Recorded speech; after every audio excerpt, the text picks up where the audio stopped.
नवी मुंबईतील कृषी उत्पन्न बाजार समितीमध्ये लसणाची आवक घटल्यामुळे सध्या दरात लक्षणीय वाढ होत आहे। राज्यातील विविध भागातून येणारा लसूण आता मर्यादित प्रमाणात बाजारात येत असून मागणी अधिक असल्यामुळे दर वाढत असल्याचं स्पष्ट झालंय।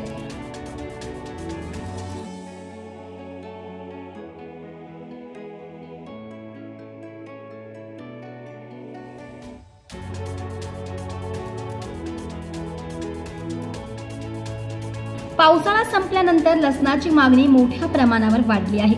मात्र पुरवठा अपेक्षेपेक्षा कमी असल्यामुळे सध्या लसूण 60 ते 100 रुपये प्रति किलोने विकला जातोय।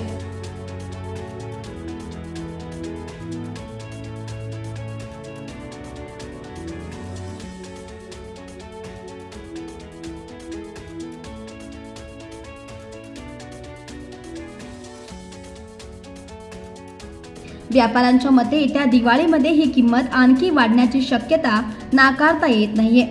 व्यापारी पियुष शिंदे म्हणाले की सध्या लसणाची आवक फारच कमी आहे आणि मागणी मात्र प्रचंड, त्यामुळे दर वाढले आहेत।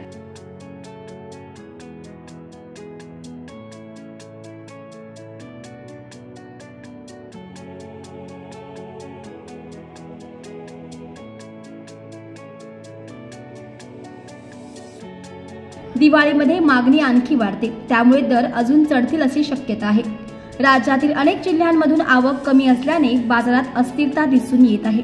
नागरिकांनी पुढील काही आठवडे लसणाच्या दरवाढीसाठी तयार राहणे गरजेचे असल्याचे संकेत व्यापाऱ्यांनी दिले आहेत।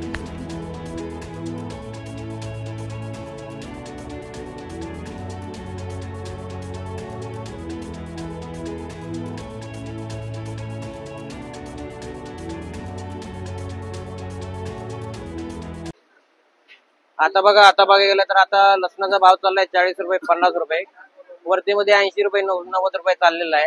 हे माल येतो आपल्याला एमपी कडून येतो, राजकोट आहे, राजस्थान आहे, गुजरात आहे, जास्त करून आता एमपी चाललेला आहे जास्त। बाजारात आता तेजी चाललेली, गिरायकाचा रिस्पॉन्स चांगला आहे आता। रेट वगैरह कैसा है? रेट तो अभी फिलहाल 30 रुपए से 50 रुपए ऊपर में चल रहा है, तो अभी बढ़ते बढ़ते अभी 90 रुपए तक 100 रुपए तक जाएगा। अभी माल अच्छे आ रहे हैं, अभी तो खराब कुछ भी नहीं आ रहा है, सफाई माल आ रहा है अभी। तो आपको क्या लगता है, मतलब कब तक ऐसा चलेगा माहौल? माहौल तो अभी तेजी का लग रहा है, अभी बढ़ रहा है, आवक कम आ रही है, लागत कम है, तो अभी बढ़ता जाएगा। दिवाली के बाद स्थिर में रहेगा अभी। आपका नाम? मैं पीयूष शिंदे बोल रहा हूँ, शिंदे ट्रेडिंग कंपनी से।